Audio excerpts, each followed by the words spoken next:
Assalamualaikum warahmatullahi wabarakatuh.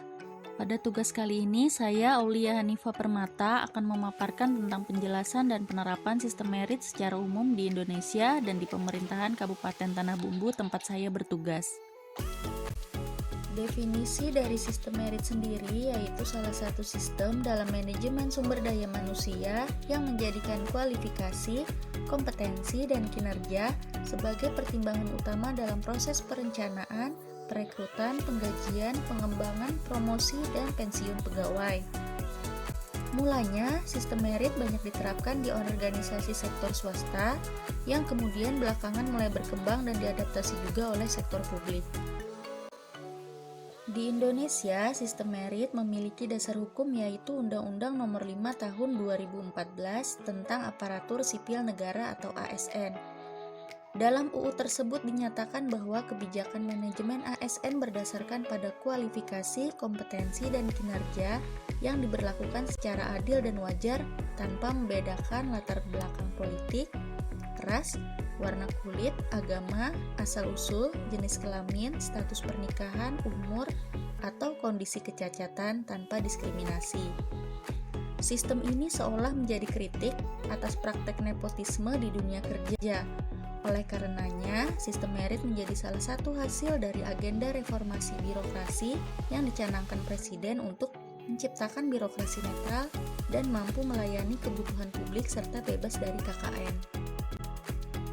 Ini adalah 6 fondasi sistem merit ASN, yaitu mengapresiasi secara layak, menyesuaikan arah pembangunan nasional, mendapatkan talenta terbaik, menuju ASN yang dinamis, meningkatkan kinerja berkelanjutan, dan mengurangi kesenjangan kompetensi.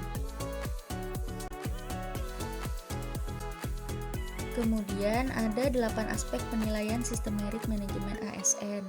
Yang pertama, perencanaan kebutuhan, kedua, pengadaan, ketiga, pengembangan karir, keempat, promosi dan mutasi, kelima, manajemen kinerja, keenam, penggajian, penghargaan dan disiplin, ketujuh, perlindungan dan pelayanan, kedelapan, sistem informasi. Pada perjalanannya selama hampir 8 tahun, implementasi sistem merit di birokrasi Indonesia tidak terlepas dari tantangan. Namun, berdasarkan hasil penilaian sistem merit oleh KASN pada tahun 2021, nilai tertinggi terdapat pada aspek pengadaan. Hal ini menunjukkan bahwa proses pengadaan ASN kini sudah semakin terbuka dan objektif, salah satunya dengan diterapkannya Computer Assisted Test atau yang disingkat CAT sebagai media rekrutmen.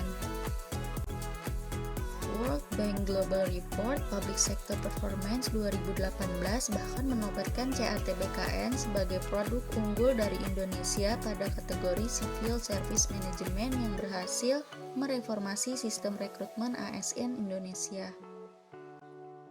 Open Recruitment ASN yang dilakukan menggunakan sistem CAT secara online untuk mendapatkan CPNS secara terbuka tanpa melihat lagi dari mana latar belakang, asal, suku, agama, dan faktor lainnya. Sekarang untuk menjadi ASN hanya diperlukan kompetensi yang mumpuni, tidak seperti dulu yang kental dengan nuansa KKN-nya. Sedangkan pada Kabupaten Tanah Bumbu, terkait sistem merit ini, Kabupaten Tanah Bumbu mendapat penghargaan Anugerah KASN pada tahun 2018 untuk kategori utama yaitu kepatuhan dan kualitas tata kelola seleksi terbuka pengisian jabatan pimpinan tinggi yang dinilai dari 3 dimensi, yakni perencanaan seleksi, pelaksanaan seleksi, dan pelaporan hasil seleksi secara bertahap dan lengkap dan didukung dengan evidence yang valid. Sebagai informasi, KASN atau Komisi Aparatur Sipil Negara adalah instansi yang dimandatkan untuk mengawasi penyelenggaraan sistem merit.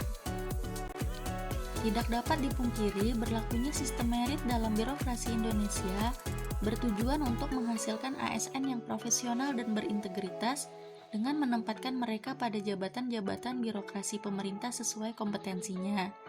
Pemberian kompensasi yang adil dan layak, mengembangkan kemampuan ASN melalui bimbingan dan diklat, dan melindungi karir ASN dari politisasi dan kebijakan yang bertentangan dengan prinsip merit sebelum sepenuhnya optimal sesuai dengan ketentuan maupun ekspektasi. Dalam prakteknya, penerapan sistem merit ini di Indonesia cukup kompleks karena adanya pengaruh kondisi lingkungan di mana sistem itu diterapkan. Oleh karenanya, tidak heran jika progres implementasi sistem merit antara instansi berbeda, mengingat ada konteks lingkungan sosial bahkan jauh berbeda juga. Sekian pemaparan tentang sistem merit dan penerapannya di Indonesia serta Kabupaten Tanah Bumbu tempat saya bertugas. Semoga mudah dimengerti. Terima kasih telah menyaksikan. Wassalamualaikum warahmatullahi wabarakatuh.